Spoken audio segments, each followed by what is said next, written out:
Happy Tuesday, my fellow Y members. Doug Walker behind the camera. In front of the camera is Jacqueline White, our Health and Wellness Director. And as we have been doing every Tuesday and will continue to do every Tuesday, we're explaining brand new Matrix equipment that has come into the Y and how to actually work it and make it work to your best fitness benefit. Jacqueline, what are we looking at today? So this is what we call a dual machine. This is really cool. So it's one machine. It takes up the space of one machine, but you really get two machines in one. So this is what we call a pec fly or a chest fly with a rear delt. So I'll go ahead and show you the pec fly first. As always, I always like to direct you over here if this is a new machine for you. So again, we want to adjust that seat height to about the middle of the chest. And then I'll kind of show you up at the top where those adjustments need to be. We're going to do the pec fly first, so you need to be facing away from the machine, and we're going to hit the chest muscles. So with the pec fly, you want to kind of take a look up here.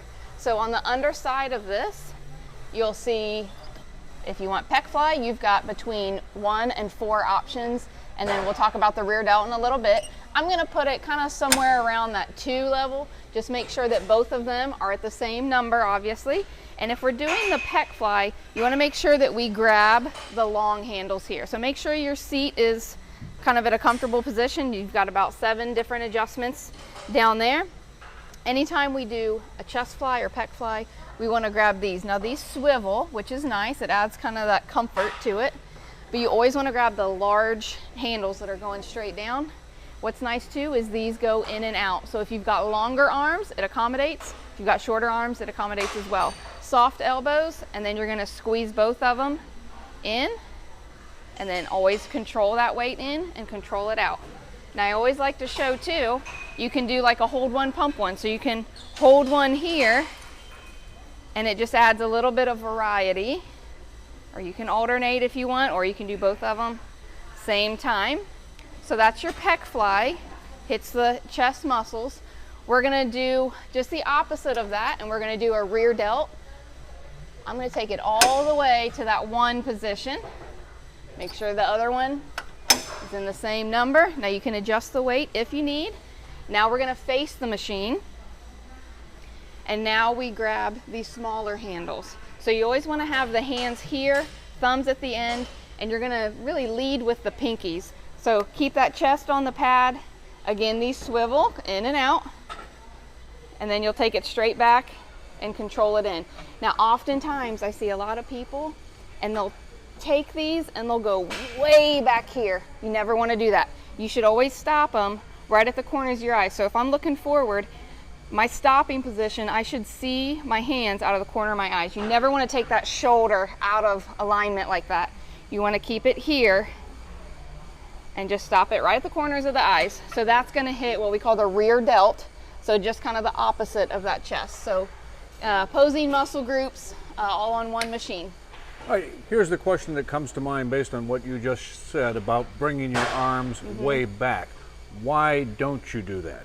Well, it really takes that arm, that shoulder specifically, out of its normal range of motion. You know, when do we ever in our daily lives do anything where our arm is way out of its normal position? So one, when you take it out of that position, you're automatically weaker.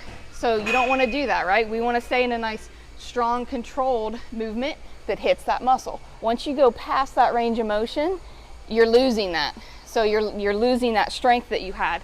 So you never want to take it out of that normal range of motion. You use the word control a lot, like controlling it back in or controlling it out. How important is control as opposed to just letting it slam back into position? So you always want that time under tension. So you want that muscle tension the whole way throughout all movements. So even when I'm going out, I'm controlling it, and then I'm resisting that weight and controlling it in, because I want the muscles to do the work.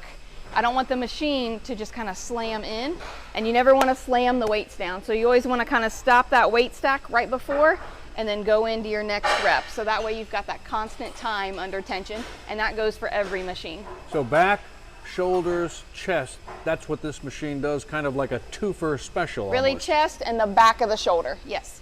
All right, Jacqueline White, thank you very much for joining us and explaining this pec fly machine. Again, You can see everything right there, all the information you need to know. In fact, if you want to learn a little bit more about this machine, if you don't watch this, you can always scan the QR code on the machine. It takes you to the Matrix YouTube page and explains exactly how to work this machine. And as you can see around us, as Jacqueline looks as well, we have plenty of new equipment that's come into the Y over the past couple of months, and we're going to be back again next Tuesday to explain another piece of equipment. Jacqueline White, thank you very much for joining us, and we'll see you back again in 1 week.